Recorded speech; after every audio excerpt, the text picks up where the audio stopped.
नमस्कार मित्रांनो, आज आपण लासू स्टेशन या ठिकाणी एका कंझ्युमरकडे आलो आहे. या ठिकाणी आपण एक 6/2/2025 म्हणजे आज ह्या गोष्टीला 1 वर्ष कंप्लीट होऊन गेलेलं आहे. 6/2/2025ला आपण हे मीटर या ठिकाणी इन्स्टॉल केलेलं होतं. आणि आता बघू शकता तुम्ही इथे जे जनरेशन मीटर आहे याच्यामध्ये सप्लाय दाखवत नाही, कारण या ग्राहकांचं जे इलेक्ट्रिसिटी सप्लाय हा MSDCLच्या हेड ऑफिसवरून स्मार्ट मीटरद्वारे डिस्कनेक्ट करण्यात आलेला आहे. आणि सप्लाय डिस्कनेक्ट केल्यामुळं यांच्या घराची लाईट गेलेली सप्लाय, याच्यामुळं हा डिस्कनेक्ट केला यांनी की या लोकांची थकबाकी त्यांच्या बिलामध्ये शो होती. तर मित्रांनो, या साईटवरती ना तर हे जे कनेक्शन आहे गणेश बनसोड या नावाने आहे. आणि याच्यावरती तुम्ही कंझ्युमरचा ग्राहक क्रमांक पण इथं मेन्शन केलेला आहे. तर आपण जर बघितलं हा जो सप्लाय खालचा, तर हा आपल्याला MSDCL कडून आलेला सप्लाय आहे. त्याच्यामध्ये जी प्रॉपर रिडिंग आपल्याला शो होती, आता क्लॅम मीटर मध्ये जर चेक केलं तर 215 व्होल्ट याच्यामध्ये दाखवतंय. पण हे कनेक्शन प्रॉप आहे तरी देखील इकडे जर आपण खालच्या बाजूला जर कनेक्शन चेक केलं तरी 00 रिडिंग आपल्याला क्लॅम मीटर मध्ये शो होती. म्हणजे हा सप्लाय ऑटोमॅटिक MSDCLच्या हेड ऑफिसमधून डिस्कनेक्ट करण्यात आलेला आहे. आणि जे जनरेशन मीटर इथं कनेक्ट केलेले याच्यामध्ये AC सप्लाय कनेक्ट नसल्यामुळं याच्या रिडिंग पण आपल्याला शो होत नाहीये. तर मी तुम्हाला दाखवतो या मीटरमध्ये आता ह्या ग्राहकांचं ऑलरेडी जे कन्झम्पशन आहे, आता यांचं इम्पोर्ट रिडिंग आहे आपल्याला 1160 युनिट्स यांचा वापर आहे. आणि त्याच्यानंतर एक्सपोर्ट यांनी केलेला आहे 4092. 4092 यांनी एक्सपोर्ट केलेले असून देखील यांना चुकीचे लाईट बिल आलेले. म्हणजे ऑलरेडी 2932 युनिट यांचे MSDCL कडे जमा असून देखील यांचं चुकीच्या रिडिंगद्वारे सप्लाय डिस्कनेक्ट करण्यात आलेला आहे. तर याची लवकरात लवकर MSDCLने दखल घेऊन प्रॉपर यांचा सप्लाय सुरळीत चालू करून द्यावा हीच विनंती. धन्यवाद.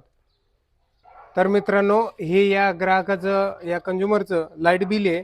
तर याच्यावरती बघू शकता तुम्ही ह्या जी रिडिंग आहे इम्पोर्टच्या ह्या पूर्णपणे या इथं 0 मेन्शन केलेल्या होत्या. त्याच्यानंतर जर ह्या कॉलममध्ये तुम्ही बघितलं तर एक्सपोर्ट रिडिंग जी आहे यांची 3932, प्रिव्हियस म्हणजे मागच्या महिन्याची 3718, त्याच्यानंतर इम्पोर्ट रिडिंग 1670 आणि प्रिव्हियस 1670 ही मेन्शन केलेली असून ही वरची रिडिंग आहे ही घेतलेली नाही प्रॉपर. तरी देखील बँक सोलार युनिट जे MSCB कडे जमा आहे 2526 युनिट जमा दाखवत आहे. 2526 युनिट जमा असून देखील या ग्राहकाचे लाईट बिल जर अमाऊंट आपण बघितली तर 19,160 रुपये शो होतीये. तर ही पूर्णपणे चुकीची अमाऊंट आहे. तर या लाईट बिलामध्ये लवकरात लवकर दुरुस्ती करून यांचे जे काही प्रॉपर बिल असेल ते यांना देण्यात यावे हीच विनंती. धन्यवाद. तर हे लेटर आम्ही आमदार प्रशांत बंब साहेबांना पण पाठवले आणि MSDCL ला पण पाठवले. हे आमदार प्रशांत बंब साहेबांनी लेटर MSDCL ला पाठवले, त्याची एक त्यांच्या लेटरची पण कॉपी आमच्याकडे अवेलेबल आहे.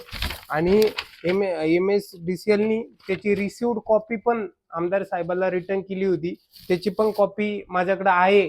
तर या संबंधित ग्राहकांना चुकीचे व अवजावी लाईट बिल येत असून आता कालच्या तारखेला म्हणजे 23 फेब्रुवारी 2026 रोजी यांचे connection auto disconnect head office वरून करण्यात आले. आणि याची आम्ही या लोकांना देखील तक्रार केली. आणि तक्रार केल्याच्या नंतर यांचं अजूनही लाईट बिल क्लिअर झालेलं नाही.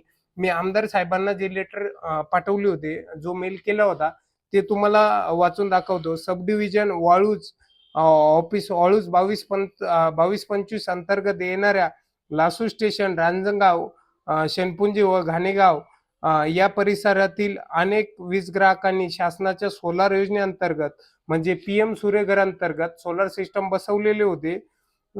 तर खर्चाने सोलार पॅनल बसवले आहे. सोलार पॅनल बसवण्याचा मुख्य उद्देशांचा जो होता वीज बिलामध्ये बचत होणे हा असताना प्रत्यक्षात मात्र सोलार बसवल्यानंतरही संबंधित ग्राहकांची वीज बिले कमी न होता उलट 15 ते 20 हजार रुपयापर्यंत अवजवी रकमेचे बिल येत आहे.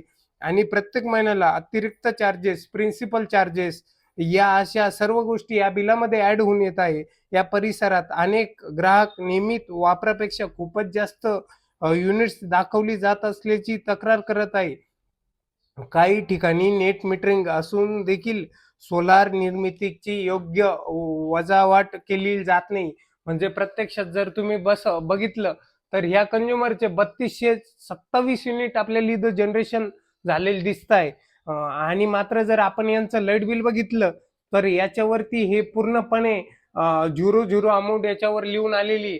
फक्त जी ग्राहकांची इम्पोर्ट अमाऊंट ह्या नेट मीटर मध्ये आपल्याला शो होती तीच अमाऊंट ते कॅरी करून आणि त्यानुसार बिल दाखवते. जे चुकीचं बिल आहे आणि जे अमाऊंट रिटर्न करता म्हणजे जी युनिट एमएसडीसीएल ला ग्राहक रिटर्न देतात त्याचं कुठल्याही प्रकारचं त्या बिलावरती मेन्शन केलेलं नाहीये.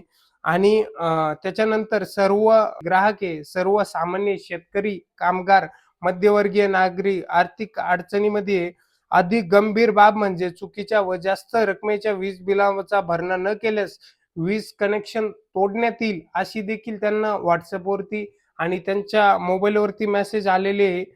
त्यामुळे नागरिकांमध्ये हे जे कंझ्युमर आहे यांच्यात भीतीचं वातावरण झालेलं आहे. कारण या लोकांचं ऑटो डिस्कनेक्शन या मीटरद्वारे केलेलं जात आहे. तरी या लोकांची आम्ही कंप्लेंट या लेटरद्वारे आमदार साहेबाला आणि एमएसडीसीएल ला केलेली असून अजून अद्यापही त्याची तक्रार या लोकांनी घेतलेली नाही. त्याच्यानंतर हे आमदार साहेबाचं लेटर आहे जे की त्यांनी एमएसडीसीएल ऑफिसला पाठवलेलं होतं. बघू शकता पूर्णपणे हे म्हणजे याच्यावरती स्टॅम्प वगैरे सगळ्या गोष्टी त्यांनी दिलेल्या आहे.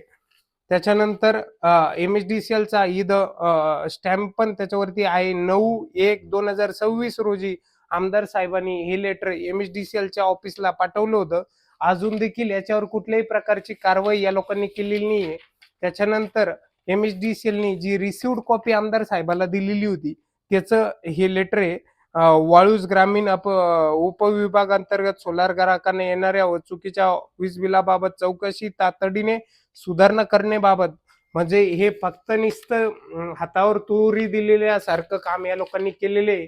यांचं कुठल्याही प्रकारचं म्हणजे अजून याच्यावरती तोडगा यांनी काढलेली नाही.